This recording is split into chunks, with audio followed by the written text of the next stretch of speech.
सुप्रभातम विद्यार्थियों, online live class में आप सभी का स्वागत। आज 26 अक्टूबर 2020, कक्षा 10वीं, विषय संस्कृतम, अध्ययन बिंदु 10वां पाठ है सुभाषित रत्नानि।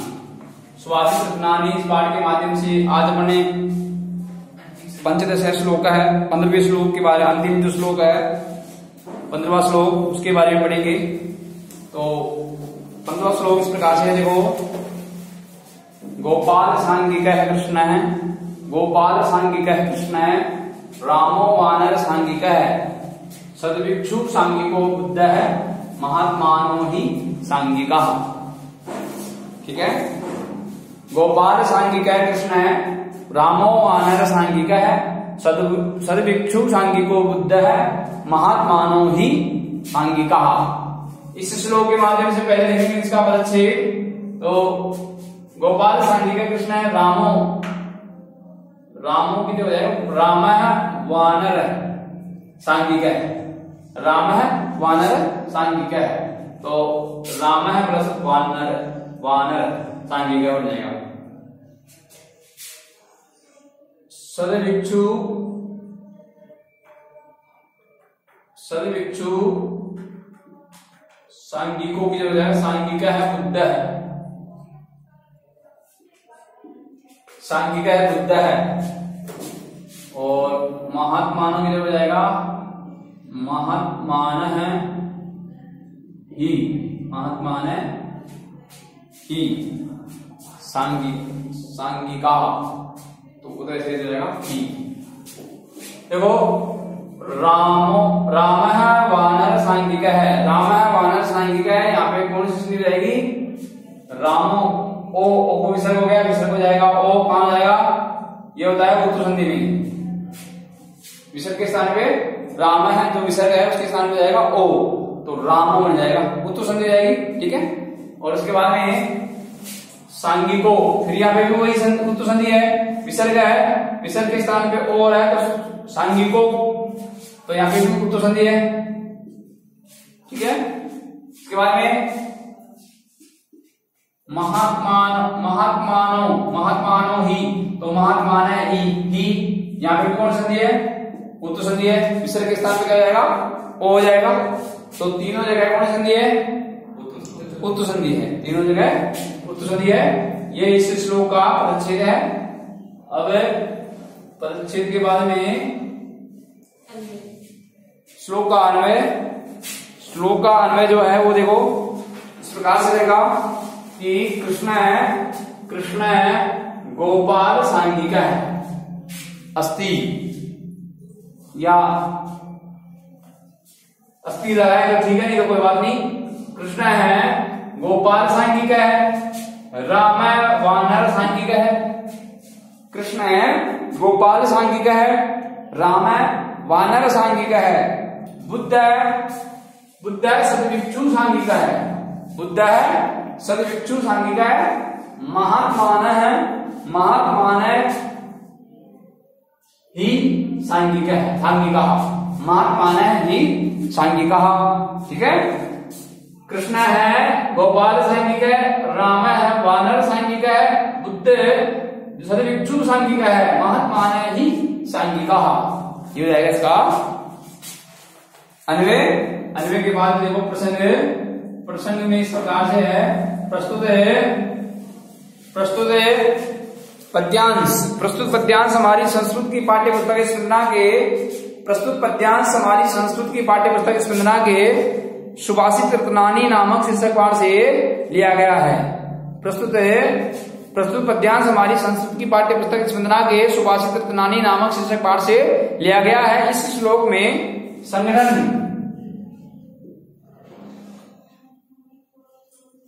इस श्लोक में संगठन के महत्व को बताते हुए, इस श्लोक में संगठन के महत्व को बताते हुए कहा गया है कि इस श्लोक में संगठन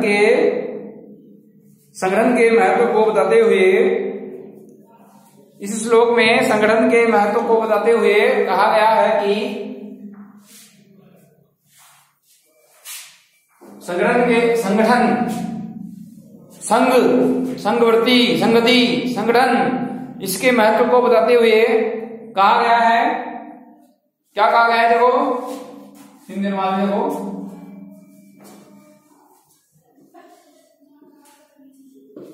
कृष्ण है वानर सांघिक है, कृष्ण है,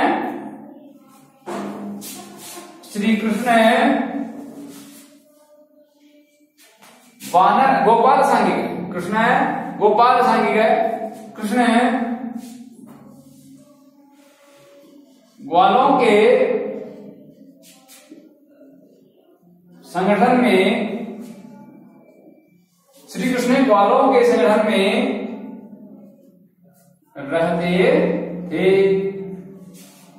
श्री कृष्ण जो थे वो ग्वालों का एक संगठन बना के ग्वालों के साथ रहते थे, ग्वालों का संगठन बनाकर रहते थे। ठीक है, तो ये संगठन की जब बात रही है तो इसमें कहा है कि श्री कृष्ण ग्वालों के संगठन में रहते थे या श्री कृष्ण ग्वालों के संगठन से संबंध थे, उनसे संबंध थे मतलब जुड़े हुए थे। श्री कृष्ण ग्वालों से जुड़े हुए थे, ग्वालों के संगठन में रहते थे। ठीक है,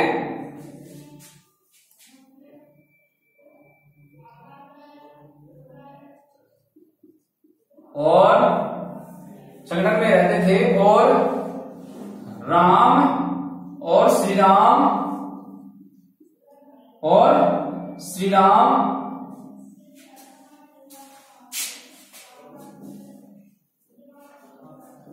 वानरों के, वानरों के कह दो या बंदर शब्द का प्रयोग तो यहाँ पे होगा नहीं, वानर का प्रयोग होगा, बंदर वो मनुष्य के रूप में थे तो इसलिए वानर का प्रयोग होगा। तो श्री राम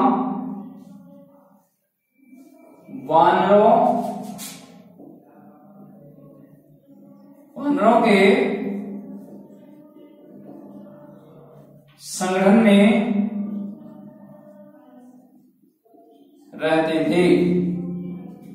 श्री कृष्ण ग्वालों के संगठन में रहते थे और श्री राम वानरों के संगठन में रहते थे, वानरों के संगठन से संबद्ध थे, वानरों के संगठन से संबद्ध थे।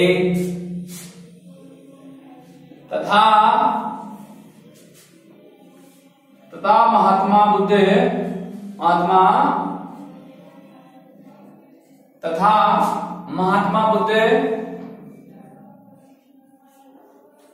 तथा महात्मा बुद्ध सदभिक्षु, भिक्षु जो श्रेष्ठ, जो सदभिक्षु मतलब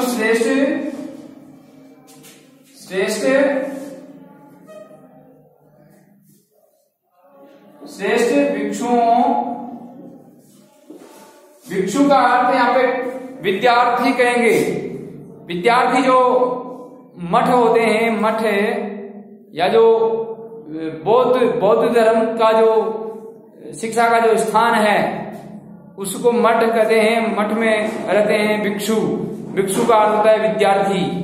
ठीक है, बालक जो पढ़ने के लिए, अध्ययन करने के लिए वहां रहते थे उनको भिक्षु कहते हैं। तो तथा महात्मा बुद्ध श्रेष्ठ भिक्षुओं के संगठन में रहते थे, अर्थात महात्मा बुद्ध श्रेष्ठ भिक्षुओं के संगठन से संबद्ध थे, उनसे उनकी साथ मिलके रहते थे, उनसे संगठन बना के रहते थे, उनके साथ रहते थे।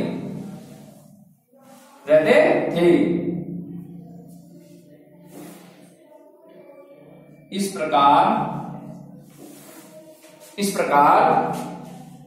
प्रकार महात्मन ही सांघिका, महात्मान ही सांघिका। इस प्रकार निश्चय ही महान पुरुष, इस प्रकार निश्चय ही महान पुरुष संगठन प्रिय, संघ प्रिय, संघ प्रिय या संगठन निष्ठ, संघ प्रिय या संगठन निष्ठ होते हैं।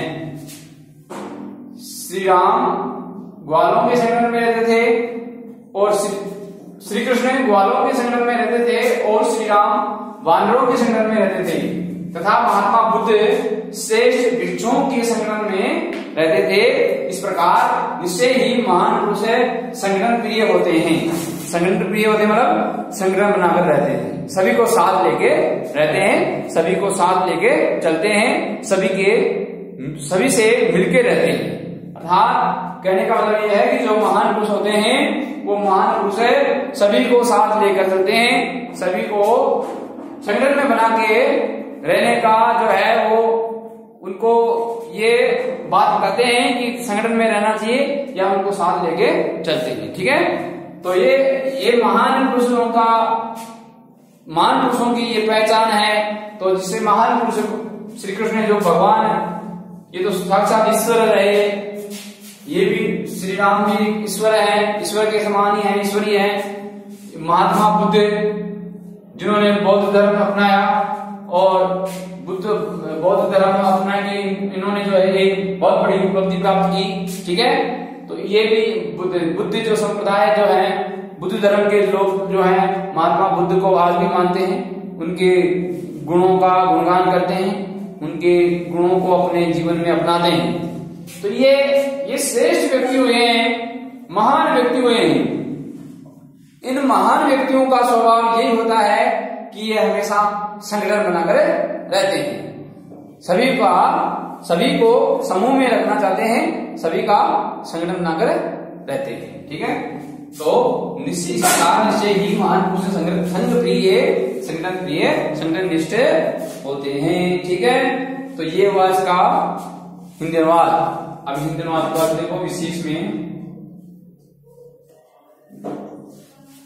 विशेष में लिखना है अपने को, विशेष में लिखना है इसमें कि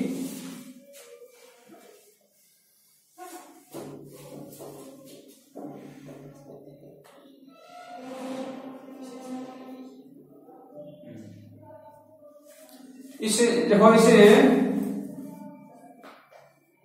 इस श्लोक में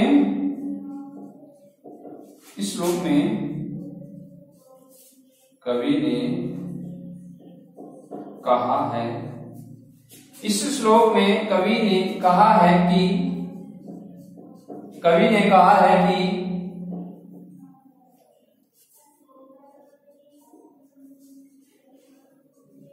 संगठन में शक्ति होती है, संगठन में शक्ति होती है, इसलिए संगठन में शक्ति होती है, इसलिए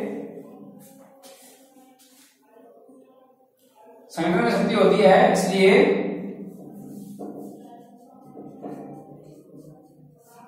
संगठन में शक्ति होती है, इसलिए संगठन में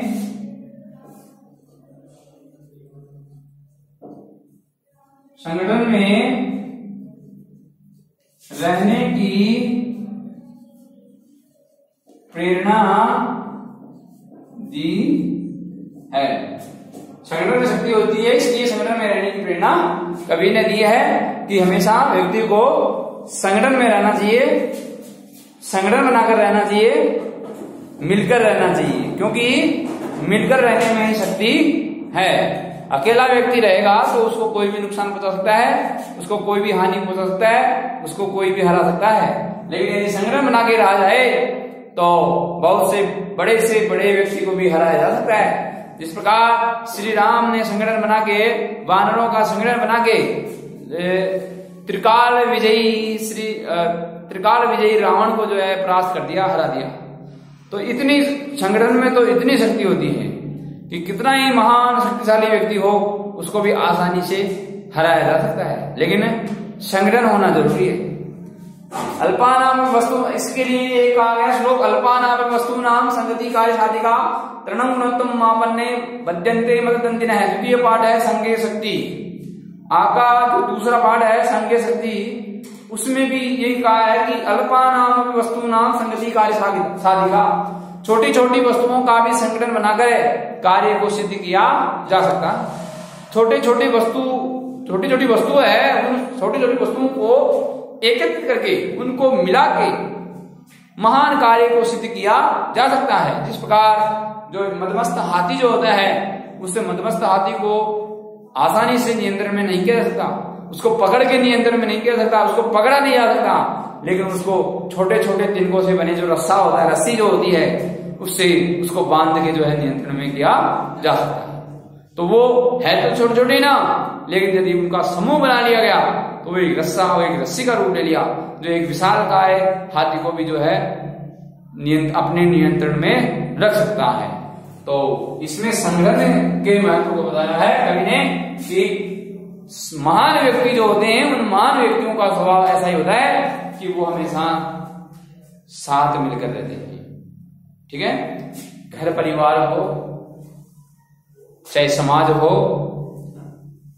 कहीं भी हो, महान व्यक्ति जो होते हैं वो संगठन बनाकर रहते हैं, संगठन प्रिय रहते हैं। तो ये रहा अपना 14वां श्लोक, अंतिम श्लोक। ठीक है, अब इसके अभ्यास प्रश्न उत्तर हैं। अभ्यास प्रश्न उत्तर देखो, वस्तुनिष्ठ प्रश्न आएंगे, वैकल्पिक प्रश्न है कि वैकल्पिक प्रश्न है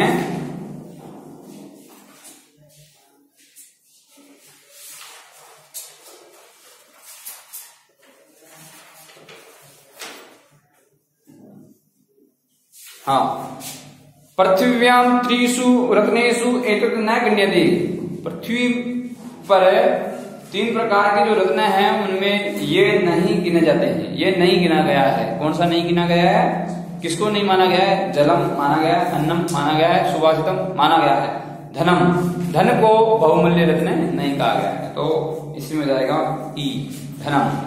ठीक है, इसके बाद में अगला प्रश्न है पन्नग शब्द से अर्थोस्ति। पन्नग शब्द का क्या अर्थ है? तो क्या हो जाएगा उत्तर? सर्प है। पन्नग शब्द का अर्थ होता है सर्प है। आगे अगला प्रश्न है तीसरा, कस्य धनम मदाय भवति। किसके लिए धन घमंड करने के लिए होता है? खलस्य। उत्तर हो जाएगा खलस्य। खलस्य का दुष्ट व्यक्ति के लिए, दुष्ट व्यक्ति है ना। अगला चौथा प्रश्न है अहिंसा अस्ति। अहिंसा है, क्या है अहिंसा? परमो धर्म है, परम तप है, परम सत्यम, ये तो सभी हैं। तो उपयुक्तम सर्वमपि। उत्तर हो जाएगा उपयुक्तम सर्वमपि। अगला प्रश्न है खल परछिद्राणि पश्यति। खल परछिद्राणि पश्यति छिद्रम इत्यस्य अर्थोस्ति। छिद्र, दुष्ट व्यक्ति परछिद्राणि, दूसरों के दोषों को देखता है। तो छिद्राणि का अर्थ होता है दोष। ठीक है, तो उत्तर हो जाएगा आ, दोष है। ठीक है, आगे है पूर्वतः है यदि कसित आया आतताई आयादि तरही से। सामने यदि कोई आतताई आतंकवादी आए तो उसे क्या करना चाहिए? अपना लेना चाहिए। बहिष्करणीयम उत्सारणीय है, सब ब्रह्मम अभिनंदनीय, सत्वरम हंतव्य है, सर्वदा उपेक्षणीय। तो उसको तो मार देना चाहिए, कवि ने कहा है। कवि ने कहा है कि यदि कोई सामने कोई आतंकवादी आतताई आता हुआ दिखाई दे तो उसे हन्यादेवा विचार, यानी उसको बिना सोचे विचारे मार देना चाहिए, ऐसा कहा। ठीक है, तो सत्वरम हंतव्य है। अगला प्रश्न है प्रीति विस्त्रम्भ भाजनम कह होती। प्रेम और विश्वास का पात्र कौन होता है? मित्रम। मित्रम मित्यक्षराद्वयम्। मी और त्रय, इस 2 अक्षर वाला ये बहुमूल्य रत्न क्या है? मित्र। तो मित्र जो होता है वो प्रेम और विश्वास का पात्र होता है। आगे है अगला प्रश्न है दानम करणीयम, दान करना चाहिए कभी कभी, कभी कभी करना चाहिए, भाग्य के अनुकूल रहने पर करना चाहिए, भाग्य के प्रतिकूल रहने पर करना चाहिए, या कभी नहीं करना चाहिए? यस, हमेशा करना चाहिए। कैसे करना चाहिए? सदैव, हमेशा करना चाहिए, भाग्य अनुकूल हो प्रतिकूल हो कैसा भी हो समय, लेकिन हमेशा दान करना चाहिए, ये कवि ने कहा। अधोलिखितेषु असत्यम कथनम अस्ति, असत्य कथन शुश्रूषु विद्याम अधिगच्छति। शुश्रूषु मतलब सेवा परायण, सेवा परायण या ज्ञान प्राप्त करने की इच्छा रखने वाला जिज्ञासु व्यक्ति ज्ञान को, विद्या को, ज्ञान को प्राप्त करता है। ये तो सही कथन है, अपने को बताना है असत्य कथनम, असत्य। ये तो सही बात है कि शुश्रूषु मतलब ज्ञान प्राप्त करने की इच्छा रखने वाला जिज्ञासु सेवा परायण व्यक्ति या बालक है, ज्ञान प्राप्त करता है, सही बात है। साधो विद्या विवादाय भवति, सज्जन व्यक्ति की विद्या विवाद है, झगड़ा करने के लिए होती है नहीं, तो यही असत्य कथन है। आतताई वधे दोष न भवति, आतताई को मारने में कोई दोष नहीं होता, ये तो सत्य कथन है। महापुरुषा संगशीला भवन्ति, महान पुरुष जो होते हैं वो संगठन प्रिय होते हैं, ये भी सही है। तो साधो विद्या विवादाय भवति असत्य कथनम अस्ति, असत्य कथन है, ठीक है। ये हुआ अपना वैकल्पिक प्रश्न, ठीक है। और अब अपने इसके आगे जो है वो अध्ययन अपन कल करेंगे, ठीक है। धन्यवाद।